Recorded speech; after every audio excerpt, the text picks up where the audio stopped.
तो hello student, कैसे हो यार आप सभी लोग। उम्मीद करता हूँ आप सभी लोग अच्छे होंगे। तो सबसे पहले तो यार मुझे कमेंट करके बता दो कि आप लोगों ने अपने अपने आंसर्स की देख लिए हैं। मैं बात कर रहा हूँ एमएचटीसीडी एग्जाम की।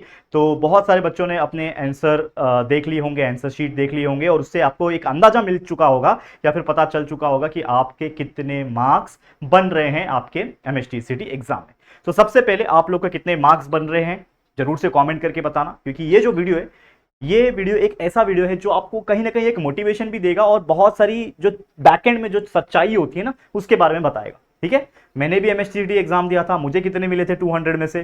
ठीक है ना, वो सब चीज बताऊंगा आज के इस वीडियो में। फिर मैंने इंजीनियरिंग की तो कैसे की, क्या क्या चीजें होती है जो हमें एक स्टूडेंट के तौर पे सोचना चाहिए, ये सब बातें होगी इस वीडियो के अंदर। एक ऑनेस्ट वीडियो होने वाला है, एक दिल से निकलने वाला वीडियो होने वाला है, कोई प्लानिंग नहीं है। बस आप लोग अगर एक स्टूडेंट हो, इंजीनियरिंग सेक्टर में जाना चाह रहे हो, तो मैं भी एक इंजीनियर हूं, तो डेफिनेटली आपसे बहुत सारी बातें इस वीडियो के अंदर कहेंगे। बस इस वीडियो को आपको एंड तक देखना है। ठीक है, तो चलिए वीडियो की शुरुआत करते हैं। नमस्कार दोस्तों, मैं हूं राहुल जायसवाल एंड स्वागत करता हूं आप सभी का एक बार फिर हमारे यूट्यूब चैनल JR कॉलेज।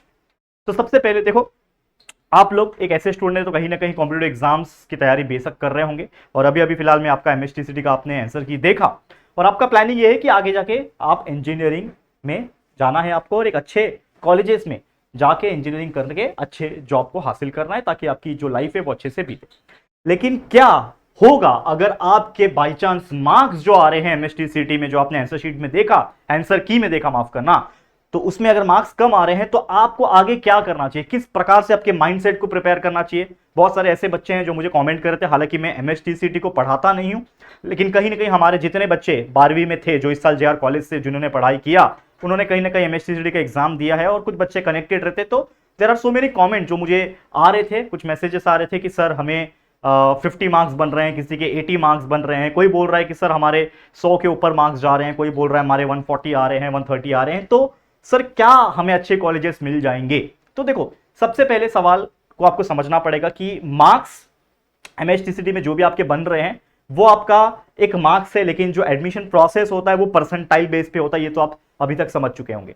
तो marks is different thing and percentile is different thing, दोनों में फर्क है। ठीक है, तो मैं उसके बारे में बात करूंगा डिटेल में, लेकिन सबसे पहले तो मैं आपसे पूछना चाहता हूं कि आगे आने वाले टाइम में अगर मान लो कि आप इंजीनियरिंग करते हो, या फिर आप किसी डिप्लोमा इन इंजीनियरिंग कोर्स में जाते हो, या फिर आगे आने वाले टाइम में आप कोई ग्रेजुएशन कर रहे हो, लेट्स से बीएससी करने वाले हो, या फिर आप फार्मेसी करने वाले हो, कोई भी चीज है, एक नॉर्मल स्टूडेंट होने के नाते मैं आपको पूछना चाहता हूं कि क्या आपको एक ऐसे चैनल की जरूरत है जो सिर्फ ग्रेजुएशन के ऊपर काम करे। जैसे कि आपको पता होगा कि हम 10th तक बहुत तगड़े तरीके से JR ट्यूटोरियल पे काम करते हैं, वहां पे 20 लाख से ज्यादा बच्चे हमसे पढ़ते हैं। इस चैनल JR कॉलेज पे लगभग 2.5 लाख से ज्यादा बच्चे हमसे पढ़ रहे हैं जो 11th एंड 12th में होंगे। लेकिन कुछ ऐसे बच्चे हैं जो 12th पास आउट हो जाते हैं और आने वाले समय में अपने ग्रेजुएशन की तैयारी भी करना चाहते हैं, वो भी आराम से घर पे बैठ के बिना किसी ट्यूशन क्लासेस को लगाए।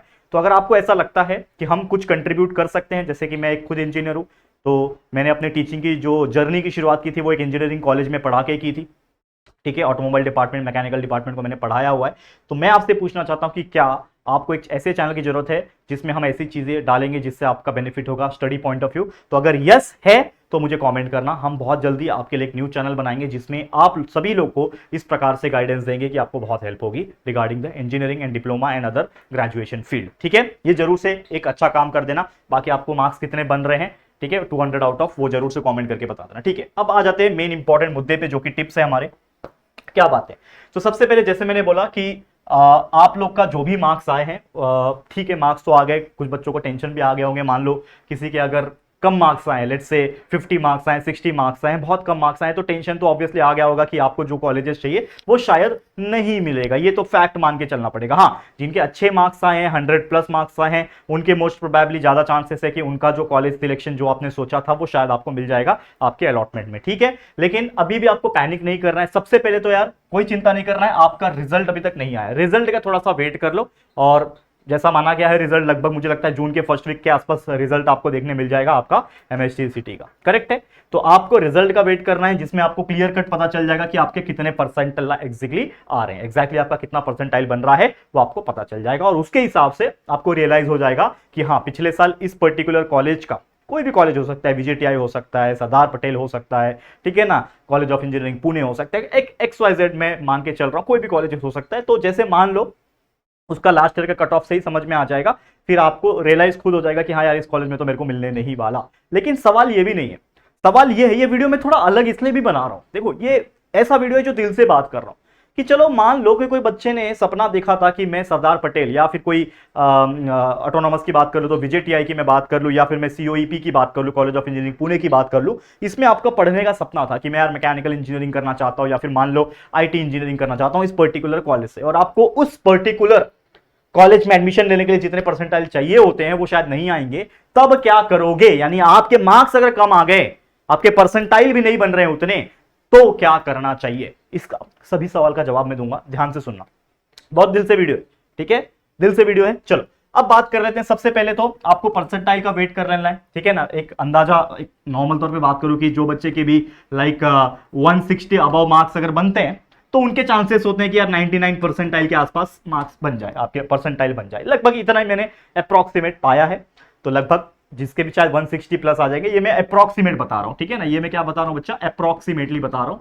तो अप्रॉक्सीमेटली यही देखा गया है, 160 अगर बन रहे हैं मार्क्स, उसके ऊपर बन रहे हैं आउट ऑफ 200 पीसीएम ग्रुप में, तो आपके 99 परसेंटाइल के ऊपर चांसेस होते हैं आपके बन जाएंगे, ठीक है। तो वो तो आप वेट करोगे तो आपको पता चली जाएगा। दूसरा चीज, अब क्या होता है कि देखो कॉलेजेस के जो कट ऑफ निकलते हैं, ठीक है, कि मान लो इतना है अलॉटमेंट बेसिस पे जो भी निकलता है वो ऑब्वियसली परसेंटाइल के ऊपर डिपेंड करता है। तो आपका एक एक मार्क्स भी मैटर करता है। होपफुली किसी को ऐसा भी हो सकता है कि किसी को 159 मार्क्स है और आपको 160 मार्क्स है, तो आपका शायद हो जाएगा उस कॉलेज में, लेकिन ये 159 का नहीं होगा, ऐसा भी चांसेस हो सकता है। तो इस केस में खासकर कॉम्पिटिटिव एग्जाम में बात करूं, एमएचटीसीटी की बात करूं, या फिर कोई भी जेई हो गया, नीट हो गया, वो सब की बात करूं, एक एक मार्क्स बहुत मायने रखता है और एक एक मार्क्स से ही आपका रैंक या फिर जो एडमिशन है वो डिसाइड होता है। तो इसको भी आपको मान के चलना है, और उसके लिए एक ही रास्ता है फिलहाल तो अभी, कि वेट करना है। लेकिन वेट करने के साथ साथ आपको एक प्लान बी भी रेडी करना है। There are so many people जो आपको शायद बोलेंगे कि यार plan B is to work plan A, लेकिन मैं ऐसा समझता हूं कि प्लान ए कितना भी हम मेहनत कर ले, कभी कभी ऐसा होता है कि प्लान ए कितना भी कोशिश कर ले नहीं हो पाता, एग्जीक्यूट ही नहीं हो पाता। क्या पता शायद नसीब नहीं होती, मैं तो कभी कभी थोड़ी बहुत नसीब को मानता हूं, ये चीज को मानता हूं, लेकिन हार्ड वर्क जितना भी कर लो शायद ये प्लान ए नहीं हो पाता।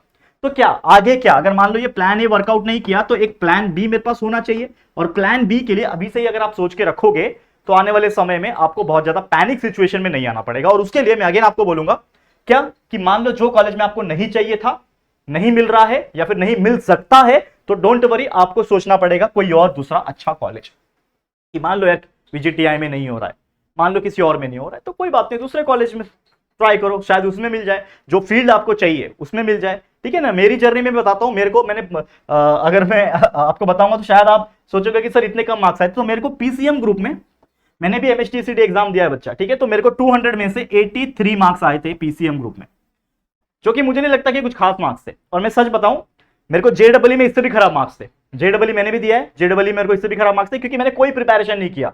क्योंकि हमको जब पता चला कि जेडब्ल्यू नाम का कोई चीज होता है, तब तक हमारा 12वीं का बोर्ड एग्जाम आ चुका था। तो उस टाइम पे हम लोग ने फॉर्म फिलअप किया था, 12वीं का बोर्ड एग्जाम शुरू होने वाला था। उस टाइम पे लोगों ने बताया अच्छा जेडब्ल्यू होता है, जेडब्ल्यू क्लियर करोगे, एडवांस क्लियर, मेंस क्लियर करोगे, एडवांस क्लियर करोगे, आईआईटी में जा सकते हैं। मेरे को कब पता चला? जब हम 12वीं के एग्जाम देने वाले थे, सोचो। लेकिन आज के डेट में सोशल मीडिया का जमाना, टीचर्स भी अवेयर हो गए, तो ये सब चीज इंसान को 9वीं 10वीं से पता चल जाता है। तो कितने लकी हो आप लोग कि आपको पहले से पता है कि उतना बड़ा अपॉर्चुनिटी है मेरे पास, ठीक है। लेकिन चलो हम जेडब्ल्यू की बात नहीं कर रहे, हम बात कर रहे हैं एमएचटीसीटी। तो मेरे को भी इतने आए थे, और मैंने कोई बहुत प्रेस्टिजियस कॉलेज से पढ़ाई नहीं की है, मैंने भी एक नॉर्मल अच्छे इंजीनियरिंग कॉलेज से पढ़ाई की है, मैं बोल सकता हूं मीडियम लेवल के कॉलेज से, ठीक है। तो मैं एक चीज आपको कहना चाहता हूं, अच्छा कॉलेज तभी मैटर करता है जब उस कॉलेज में बहुत अच्छा प्लेसमेंट हो। और आज के रेट में भी प्लेसमेंट डिक्लाइन हो गया है कंपैरेटिवली पहले से, वो डिपेंड करता है कि आप कौन से फील्ड से हो। तो मेरे हिसाब से अगर आप मुझसे पूछोगे कि सर कॉलेज क्या मैटर करता है, यस बहुत मैटर करता है, लेकिन क्या यही जिंदगी है? नहीं बच्चा। आईआईटी से पढ़ने वाला बच्चा, आईआईटी से पढ़ के मैकेनिकल इंजीनियर या फिर कोई भी इंजीनियर बनने के बावजूद उसके बाद वो कुछ और करता है, और वो शायद किसी और चीज में सक्सेसफुल भी बन जाता है। तो ये मत गलतफहमी पाल के चलना कि मान लो कि मेरे को ये पर्टिकुलर कॉलेज नहीं मिला तो मेरी लाइफ खराब हो जाएगी, ये मत मान के चलना। अगर आप मान के चल रहे हो तो शायद आपके अंदर और कोई टैलेंट है ही नहीं। तो अपने टैलेंट को पहचानो, और जैसा मैंने बोला कि प्लान बी साथ में रहेगा ना, प्लान बी क्या, प्लान सी भी होता है लोगों का, प्लान डी भी होता है लोगों का। ये नहीं हुआ तो वो सही, वो नहीं हुआ तो ऐसे। दिन नहीं वेस्ट करना है, टाइम नहीं वेस्ट करना है, हम कुछ ना कुछ कर लेंगे। हमारे पास इतना टैलेंट है कि हम कुछ ना कुछ कर लेंगे और अच्छा ही करेंगे। तो there are so many examples, मैं आपको बोलूंगा इतने एग्जांपल्स है कि कोई इंजीनियरिंग करने के बाद क्रिकेटर बन गया, कोई इंजीनियरिंग करने के बाद डॉक्टर बन गया, कोई इंजीनियरिंग करने के बाद आईपीएस ऑफिसर, आईएएस ऑफिसर बन गया, कोई चार्टर्ड अकाउंटेंट बन गया, कोई पायलट बन गया। There are so many examples यार। अब हंसोगे ये सब चीज को सोच के कि आप टेंशन ले रहे हो, तो बात सही है, टेंशन लेना चाहिए, आपका उम्र कम है अभी, लेकिन फिर भी मेरी बात याद रखना। तो आप कोई और कॉलेज के लिए ट्राई करो, कोई जरूरत नहीं है। बहुत बड़ा कॉलेज नहीं मिला कोई बात नहीं, मीडियम लेवल के कॉलेज में मेहनत करके पढ़ाई करेंगे, स्किल्स हासिल करेंगे, एक बार अच्छा स्किल्स रहेगा, सामने वाला जॉब खुद देगा बुला के। ठीक है, ये चीज ध्यान में रखना। अगला इंपॉर्टेंट क्या है कि चेंज योर स्ट्रीम और कोर्स। फॉर एग्जांपल, अगर आपने डिसाइड कर ही लिया था कि मेरे को करना है बैचलर ऑफ इंजीनियरिंग, ठीक है, एमएसटीसीटी का एग्जाम दूंगा, अच्छा मार्क्स निकालूंगा, परसेंटाइल आएगा, अच्छा अच्छे कॉलेज में जाऊंगा, बीई करूंगा, मान लो बीई आईटी करने वाले थे, या फिर कोई भी हो सकता है, बीई इन मैकेनिकल करने वाले थे, BE in automobile, there are so many other example, जैसे मैं हूं बीई इन ऑटोमोबाइल, ठीक है, ऑटोमोबाइल इंजीनियरिंग है मेरा, बैचलर ऑफ इंजीनियरिंग। तो मान लो कि बीई आईटी नहीं करना था, या फिर नहीं करना था मतलब बीई आईटी आपको करना था लेकिन नहीं मिला, तो यार कोई और कोर्स ले लो, ठीक है, बी कॉम्प ले लो, शायद उसमें कम हो जाएगा, ठीक है, आजकल तो एआई वाला भी आ गया है, ठीक है, आर्टिफिशियल इंटेलिजेंस आ गया है, उसमें देख लो। तो there are so many other courses ना, जिसमें आप एक बार नजर तो डालो, कि जरूरी नहीं है कि जो करना था वो नहीं मिल रहा तो कुछ और नहीं कर पाओगे। अगर आपको सिमिलर इंटरेस्ट है या फिर थोड़ा बहुत 19-20 वाला इधर उधर का इंटरेस्ट है तो आप उसमें चले जाओ, शायद आपका परसेंटाइल उस पर्टिकुलर चीज में आपका एडमिशन दिला दे, तो ये आप कर सकते हो। या तो आप, जरूरी नहीं है ना कि इंजीनियर बनोगे तो ही लाइफ में सक्सेसफुल बनोगे, इसको ड्रॉप करके कोई और ग्रेजुएशन में चले जाओ, आप बीएससी कर लेना यार, कोई बात नहीं, बीएससी कर लेना, बीएससी आईटी है, बीएससी केमिस्ट्री है, बीएससी फिजिक्स है, लड़की हो तो बीएससी नर्सिंग है, there are so many other examples, कर सकते हो, ये बुरा नहीं होता, ठीक है। तो टेंशन में नहीं आना है, बस मेरा कहने का मतलब, ये वीडियो बनाने का मतलब इतना ही है कि टेंशन में नहीं आना है। जो मैंने देखा कुछ कमेंट्स कि सर डर लग रहा है, क्या होगा, लाइफ खराब हो गई, क्या क्या करूं, तो देखो अगर डर लग रहा है तो एक और मैं आपको चीज बताना चाहता हूं, ये तो मैंने बता दिया कि अगर नहीं जम रहा है तो कोई और कोर्स ले लो, कोई और स्ट्रीम सिलेक्ट कर लो, ये हो सकता है। एक आखिरी ऑप्शन है, लास्ट चांस आपके लिए, क्या कर सकते हो कि मान लो कि अगर सब कुछ करने के बाद भी आपको सेटिस्फेक्शन नहीं है, बच्चा मैं तो करूंगा इंजीनियरिंग ही, मेरे को तो चाहिए आईटी इंजीनियरिंग इसी कॉलेज में चाहिए, मेरे को चाहिए मैकेनिकल इसी कॉलेज में चाहिए, चाहे उसके लिए मेरे को कुछ भी करना पड़े, तो एक आखिरी मौका क्या है आपके लिए कि आपको लेना पड़ेगा एक वाईडी। अब ये वाईडी क्या होता है, ईयर ड्रॉप, समझ में आता है। ईयर ड्रॉप मतलब कि आपने एमएसटीसी दिया, आपको मन मुताबिक परसेंटाइल नहीं आया, कोई बात नहीं, वापस से साल भर पढ़ाई करो, एमएसटीसी की तैयारी करो और अगले साल फिर से एमएसटीसी दो, शायद अगली बार परसेंटाइल बेहतर आ जाए और उस पर्टिकुलर कॉलेज में आपको मिल जाए। तो इससे क्या होगा, आपका एक साल जो होगा वो कहीं ना कहीं आपके जिंदगी से कम हो जाएगा, क्योंकि आपने एक साल अपना सिर्फ और सिर्फ एमएसटीसी को बेहतर बनाने में लगाया।